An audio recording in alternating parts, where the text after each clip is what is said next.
Hi, everybody. Welcome to Dan on Sports. Well, things are getting very interesting in Patriots land, even though Bill Belichick is long gone as Patriots coach and is now the head football coach at North Carolina.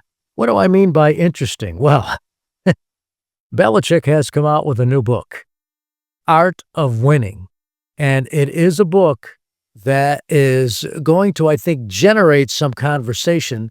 Now, why is it going to generate some conversation? Well, because Belichick, well, he always generates conversation. In my opinion, he's the greatest coach of all time. And I know that there's some people who might disagree with that. Bob Kraft might be among those who disagrees with that because Bob Kraft is very much involved in this scenario. So what am I talking about? Well, we all know that Bob Kraft owns the New England Patriots. Bob Kraft has owned the New England Patriots forever.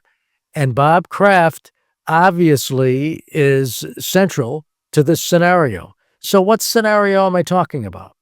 Well, Dan Shaughnessy, award-winning writer for the Boston Globe, wrote in the Friday Boston Globe, imagine 289 pages of Bill telling us about the secret sauce of 24 seasons at the helm in Foxborough. I couldn't wait to read what he really thinks of Bob Kraft and how he'd explain Malcolm Butler not playing in the February 2018 Super Bowl against the Philadelphia Eagles in Minneapolis. Sorry, it's not there. As an author of many books, I'd estimate this one's about 80,000 words. 2 words not in the book. Robert Kraft. Repeat, 2 words not in the book. Robert Kraft.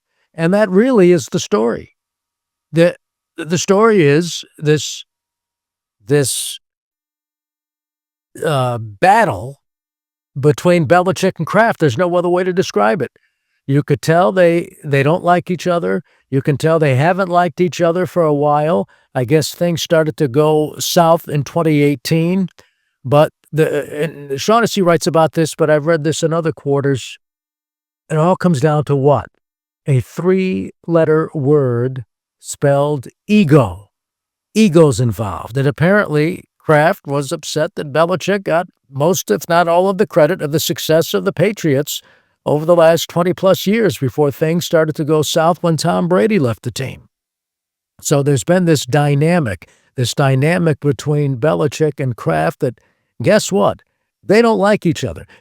Well, in a way, it's like George Steinbrenner. Remember, Steinbrenner always would fire managers. Then he finally gets a successful one in Joe Torre, and suddenly Torre's getting all this critical acclaim. He's the reason the Yankees have turned it around, and George Steinbrenner turned against Joe Torre, too. Because of what? Ego. Steinbrenner wasn't getting enough credit, and that's the Belichick-Kraft story, to the point where now, even though they departed, they had the ceremony where Belichick and Kraft had the news conference, and as Shaughnessy writes, Belichick shows up in a tie and a jacket, and they parted supposedly friends.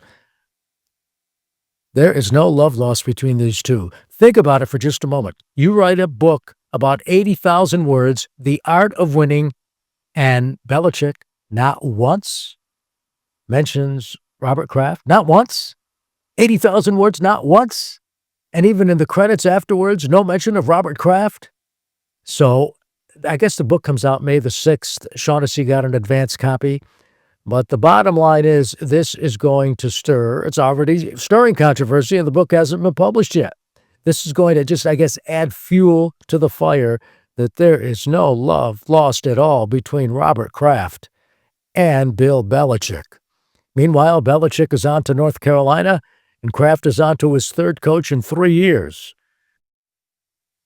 Hopefully, he's thinking anyway, Mike Vrabel will be the one to turn things around. But will that sour if the Patriots are successful under Vrabel? I would say this. If I'm Vrabel, every chance he gets, if the Patriots turn it around, every chance he gets, he's got to praise Robert Kraft, because Kraft obviously is happy when he gets worshipped.